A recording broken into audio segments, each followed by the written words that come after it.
नमस्कार, स्वागत है आप सभी का A1 टीवी पर और आप देख रहे हैं A1 उत्तराखंड। मैं हूं आपके साथ ऋषभ पांडे। बुलेटिन की शुरुआत करेंगे इस वक्त की हेडलाइंस के साथ। मोदी सरकार के 8 साल पूरे होने पर भाजपा की प्रेस वार्ता। कौशिक ने केंद्र सरकार की उपलब्धियों को क्या किया बखान। कहा उत्तराखंड में 6 लाख से ज्यादा लोगों को दिया रोजगार।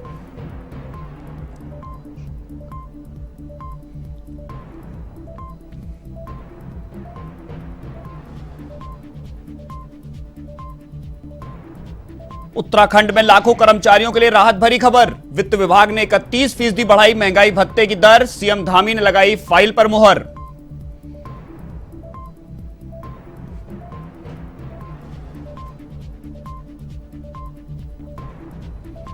उत्तराखंड में कांग्रेस को बूथ स्तर पर मजबूत बनाने की कवायद। देहरादून में 2 दिवसीय नव संकल्प क्रियान्वयन शिविर का आयोजन। आगे की कार्य योजना होगी तैयार।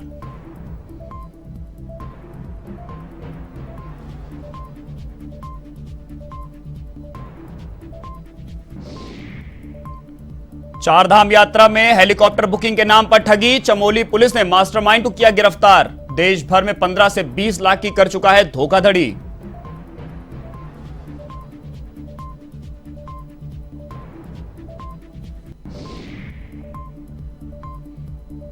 उत्तराखंड में लॉरेंस बिश्नोई गिरोह के सक्रिय होने की आशंका। सिंगर मूसेवाला की हत्या के बाद पुलिस विभाग सतर्क। पंजाब के साथ उत्तराखंड में भी तेजी से फैल रहा बिश्नोई गिरोह का नेटवर्क।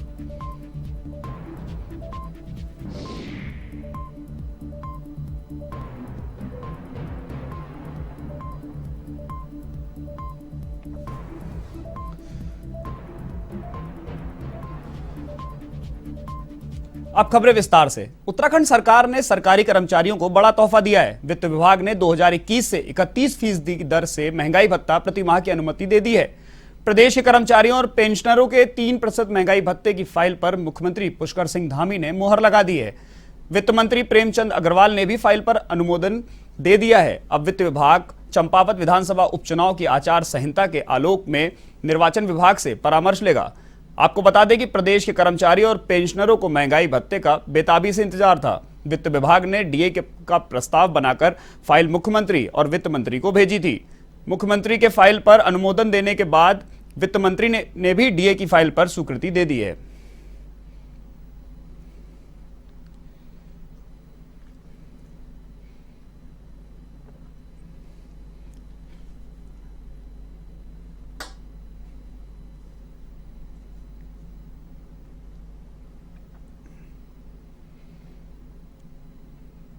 प्रधानमंत्री नरेंद्र मोदी के 8 साल का कार्यकाल पूरा होने पर भाजपा पूरे प्रदेश भर में सेवा सुशासन पखवाड़ा करने जा रही है। इसके मद्देनजर भाजपा प्रदेश कार्यालय में भाजपा प्रदेश अध्यक्ष मदन कौशिक ने एक प्रेस वार्ता को संबोधित किया। मदन कौशिक ने केंद्र सरकार में नरेंद्र मोदी के 8 साल के कार्यकाल की उपलब्धियां गिनाई। इसके साथ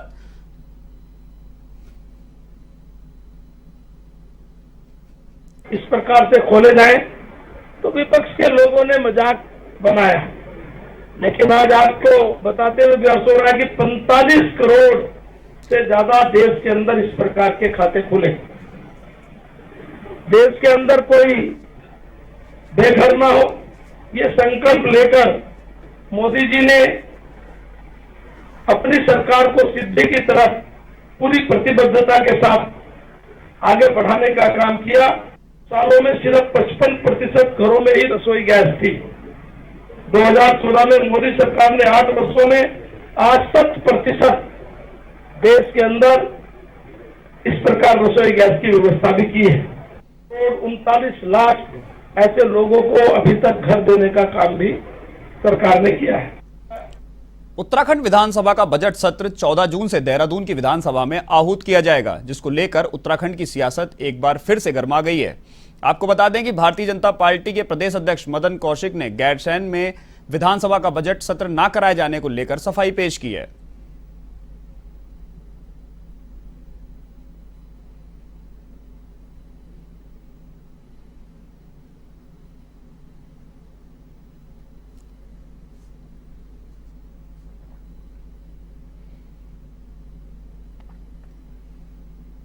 जन इतना जबरदस्त होने के कारण जो व्यवस्थाएं हैं, देखिए राज्य हमारा है, संदेश हमें देना है अगर उन सब परिस्थितियों में लगातार विधायक लोग और कांग्रेस के भी अनेक लोग आवाज उठा रहे थे, तो निश्चित रूप से सरकार ने सोच समझकर निर्णय लिया।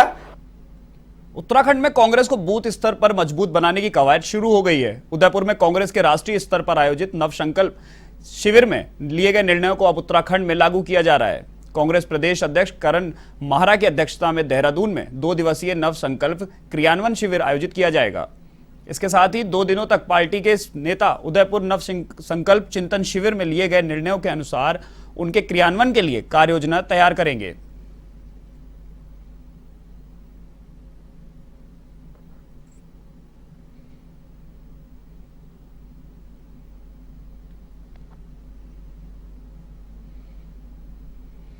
जरूरत है जो 8 सालों में लगातार मोदी जी और उनकी टीम ने झूठ बेचा है। महंगाई कम करेंगे कहा था, तो आप देख लीजिए आज किस बेतासा महंगाई बढ़ी है। उन्होंने कहा था 2 करोड़ लोगों को रोजगार देंगे, आज नौजवान नवयुवतियां सब बेरोजगार पड़ी हैं। हर घर में कोई ना कोई पोस्ट ग्रेजुएट या बड़ी डिग्री लिया हुआ व्यक्ति जो है बेरोजगार बैठा हुआ है। बहुत सारी परेशानियां लोग झेल रहे हैं, लेकिन रोज एक नया सपना, कभी मंदिर का सपना, कभी कुछ और सपना, कभी कोई ऐसी चीज़ है जिसके लिए बीजेपी ने 15-20 साल लोगों को मेंटली तैयार किया, उसको आगे रखकर सपना दिखाना। और लोग जो हैं आवाम परेशान है, और लेकिन उस चीज़ से बाहर निकालने का काम इस चिंतन शिविर के द्वारा हम अपने सिपाहियों को तैयार करने का काम। अब खबर देहरादून के विकास नगर से है, जहां मालिकाना हक की मांग को लेकर ग्रामीणों ने विधायक मुन्ना सिंह चौहान के आवास का घेराव किया और इस दौरान उन्होंने विधायक की गैर मौजूदगी में मांग पत्र विधायक प्रतिनिधि को सौंपा। इसके साथ ही क्षेत्र के अंतर्गत आने वाली कई ग्राम पंचायतों में सिंचाई विभाग सहित हाइडिल विभाग की भूमियों पर सैकड़ों परिवार लंबे समय से रह रहे हैं, लेकिन विभाग ने अवैध कब्जा मानकर कब्जाधारियों को नोटिस थमा दिया है, जिससे भयभीत सैकड़ों ग्रामीणों ने भारत संवैधानिक अधिकार संरक्षण मंच के संयोजक दौलत कंवर के नेतृत्व में विधायक आवास का घेराव किया।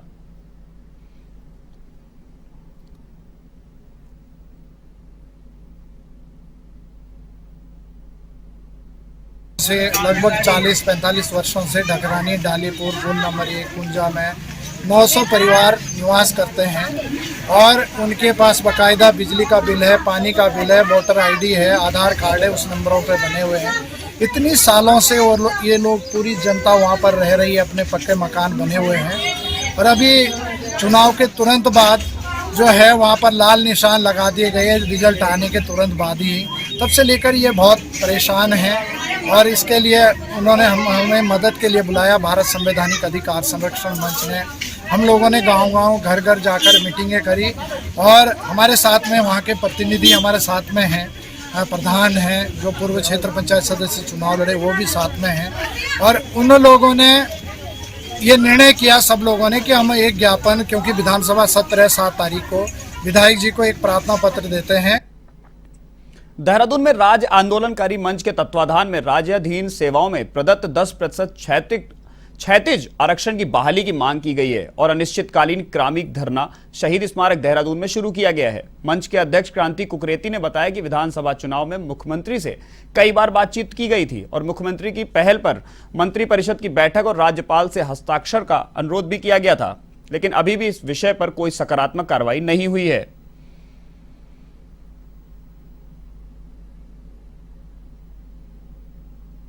राज्याधीन सेवाओं में 10% क्षैतिज आरक्षण की सुविधा बहाल थी।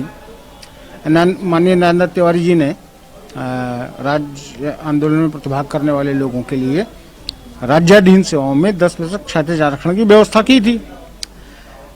ये मामला न्यायालय में गया और न्यायालय में शासकीय अधिवक्ताओं की लापरवाही और लचर पैरवी के कारण जो है ये केस हो गया, मामला खारिज हो गया, जबकि ये मतलब कॉन्स्टिट्यूशनली वैलिड मामला है। उसके बाद जो है, जो इसमें इस जियो के तहत सेवारत कार्मिक हैं 1443 उनकी संख्या है, उनकी सेवाएं अवैध घोषित हो गई। 3 कार्मिक सेवा मुक्त कर दिए गए। चमोली पुलिस ने चारधाम यात्रा के लिए हेलीकॉप्टर बुकिंग के नाम पर लोगों से ठगी करने वाले मास्टरमाइंड को बिहार से गिरफ्तार कर लिया है। ठग देश भर में करीब 15 से 20 लाख रुपए की धोखाधड़ी कर चुका है। एसपी श्वेता चौबे ने बताया कि चारधाम यात्रा के दौरान साइबर ठगों ने फर्जी वेबसाइट तैयार कर होटल बुकिंग, यात्रा रजिस्ट्रेशन और हेलीकॉप्टर बुकिंग के नाम पर लाखों रुपए की ठगी की है। फिलहाल पुलिस की टीम आरोपी से पूछताछ कर नेटवर्क के बाकी लोग की जानकारी जुटा रही है।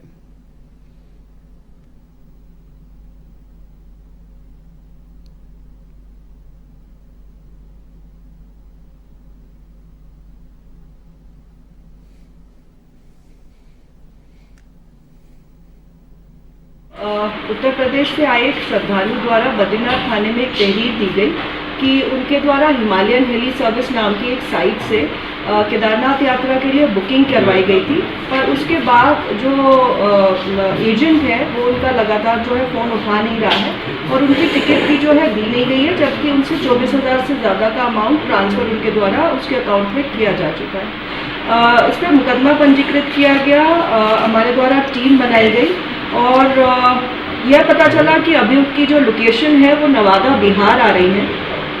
टीम जो है वो नवादा बिहार के लिए रवाना की गई और जो हमारे अकाउंट डिटेल्स थे जिनमें पैसे ट्रांसफ़र हुए उसके बेसिस पे जिन एटीएम से पैसों का विड्रॉल हुआ है वहाँ जो सीसीटीवी फुटेज हमें प्राप्त हुई और जो हमारे संदिग्ध नंबर्स, मोबाइल नंबर्स हमें प्राप्त हुए थे उसकी आईडी पे जो फोटोग्राफ्स थे उनसे मैच करते हुए जो अभियुक्त है उसको हम लोगों ने नवादा बिहार से उसकी गिरफ्तारी की है।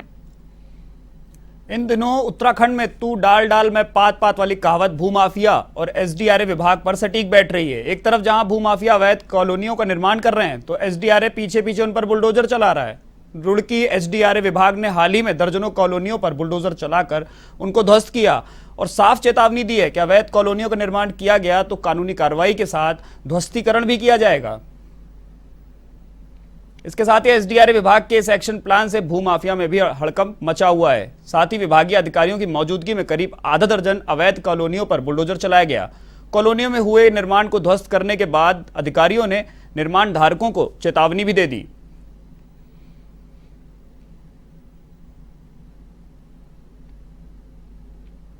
जो कॉलोनियां हैं उन पर जो है कार्रवाई चल रही है और जो लेआउट अप्रूव्ड नहीं है प्राधिकरण क्षेत्र से तो उन पर हम लगातार कार्रवाई कर रहे हैं और इस प्रथम चरण में हमने 5 कॉलोनी को तोड़ा है। दूसरी चरण में पहले कॉलोनी में 4 कॉलोनी तोड़ी थी, अब आज 5 तोड़ी है। अभी आगे की भी कार्रवाई जारी है, स्क्रूटनी चल रही है। सर क्या क्षेत्रवासियों को क्या संदेश है? क्षेत्रवासियों को ये संदेश है कि बिना प्राधिकरण में जानकारी के अपना जमीन जायदाद ना खरीदें। जानकारी के लिए हमारा जो कार्यालय है वहाँ संपर्क कर लें, वेबसाइट पर संपर्क कर लें तो आपको सारी जानकारी वहाँ से अवेलेबल हो जाएगी।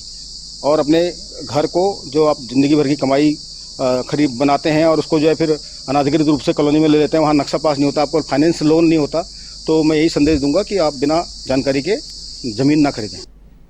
पंजाबी गायक सिद्धू मूसेवाला की हत्या मामले में गैंगस्टर लॉरेंस बिश्नोई का नाम सामने आ रहा है, जिसके चलते उत्तराखंड में भी बिश्नोई गिरोह के सक्रिय होने की आशंका जताई गई है, जिसे लेकर उत्तराखंड पुलिस विभाग सतर्क हो गया है।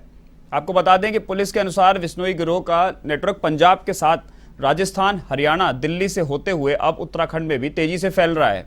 इसके साथ ही रुद्रपुर गल्ला मंडी के पास 2021 में एक टायर व्यापारी के प्रतिष्ठान के बाहर हुई फायरिंग के मामले में भी बिश्नोई गिरोह का नाम सामने आया था। इसके साथ ही हल्द्वानी में गिरफ्तार एक व्यक्ति का नाम भी बिश्नोई गिरोह से जुड़ने की चर्चा हुई थी।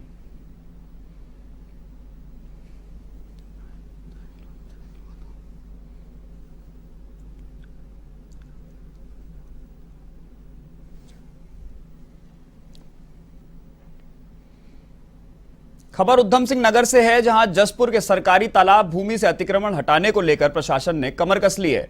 बता दें कि सरकारी भूमि, तालाबों, चकमार्गों और नालों से अतिक्रमण हटाने के लिए अतिक्रमणकारियों को एसडीएम ने नोटिस जारी किया है, जिस पर कार्रवाई करते हुए बुलडोजर चलाया गया और अतिक्रमण को भी हटाया गया। वहीं एसडीएम सीमा विश्वकर्मा ने बताया कि क्षेत्र में 148 घरों को चिन्हित किया है, जहां नोटिस जारी कर आगे की कार्रवाई की जाएगी।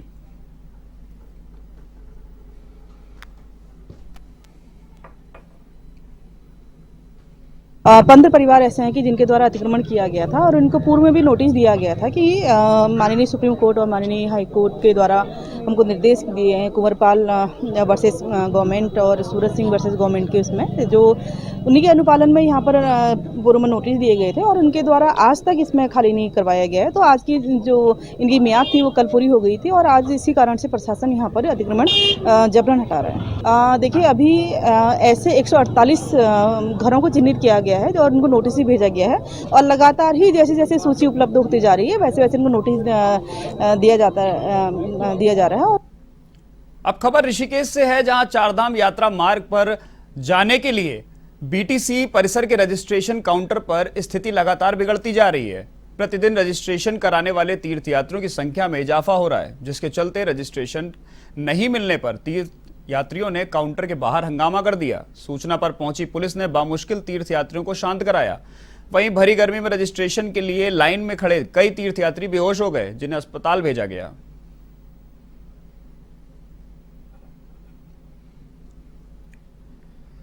एकदम 4 लोग यहाँ पे बेहोश होकर अभी तक डिहाइड्रेशन की वजह से आए हैं। सबका बीपी लो आ रहा है और यहाँ पे बहुत सारे लोग जो यात्री हैं वो काफ़ी मतलब 2 बजे से 3 बजे से लोग यहाँ पे भीड़, खाना ही नहीं खा रहा है। 2 बजे से लोगों ने खाना नहीं खाया, इसकी वजह से उनका बीपी काफ़ी डाउन हुआ है। वो सिर्फ रजिस्ट्रेशन के लिए मतलब लाइन पे खड़े हैं। उसमें लेडीज़ कितनी है? ज़्यादा लेडीज़ ही हैं, 4 तो लेडीज़ ही आए। बच्चे 2 आए। बिना रजिस्ट्रेशन के किसी को भी चारधाम यात्रा में पर अनुमति नहीं है, दर्शन की अनुमति नहीं है। इसलिए आप ऑनलाइन अपना रजिस्ट्रेशन करके घर से ही आएँ और जो डेट आपको मिलती है उसी पर आएँ। दूसरा, जो लोग यहाँ पर इमरजेंसी में आ जा रहे हैं, अज्ञानतावश आ जा रहे हैं, उनके लिए एसडीआरएफ की मदद से जो है ऑन साइट में जो है रजिस्ट्रेशन किया जा रहा है इमरजेंसी में, तत्काल में, और उनको लेकर के जो स्लॉट उनको दिया जा रहा है उसमें उनको भेजा जा रहा है। हमारे पास पर्याप्त संख्या में गाड़ियाँ हैं और हमने काउंटर भी प्रॉपर लगा रखे हैं, लेकिन फिर भी हमारा लोगों से अनुरोध रहेगा कि आप घर से बिना रजिस्ट्रेशन के, बिना स्लॉट देखे हुए, बिना अपनी डेट को फिक्स किए हुए मत आएँ। अब खबर रुद्रप्रयाग से है, जहां केदारनाथ पैदल मार्ग में घोड़े खच्चरों का शोषण करने वाले 2 संचालकों के खिलाफ एफआईआर दर्ज की गई है। संचालक बीमार पशुओं का संचालन करने के साथ ही अधिक भार ढो रहे थे, जिसके चलते प्रशासन ने एक्शन लेते हुए 2 लोगों पर एफआईआर दर्ज की है। मुख्य पशु चिकित्सा अधिकारी आशीष रावत ने कहा कि केदारनाथ पैदल मार्ग पर निरंतर चेकिंग अभियान चलाया जा रहा है, जिसके चलते घोड़ा खच्चर संचालक और हॉकर के खिलाफ कड़ी कार्रवाई की जा सके।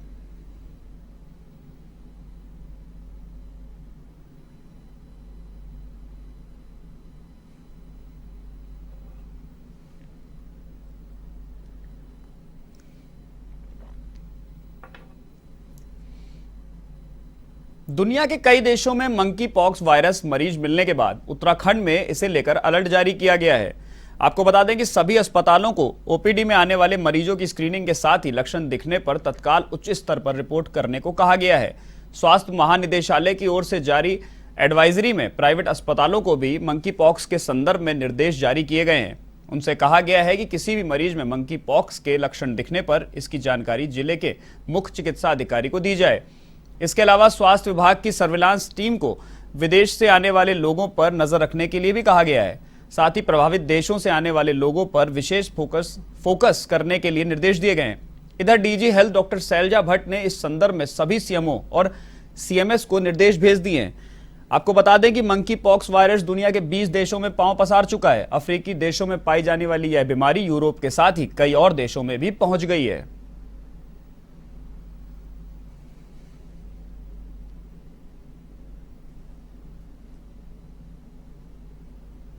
पॉक्स के केसेस उत्तराखंड के नेशनल लेवल में ही बहुत स्पोरेडिक हैं, बहुत इक्के दुक्के केसेस हैं। और अभी ये तो केवल थ्योरेटिकल बात है।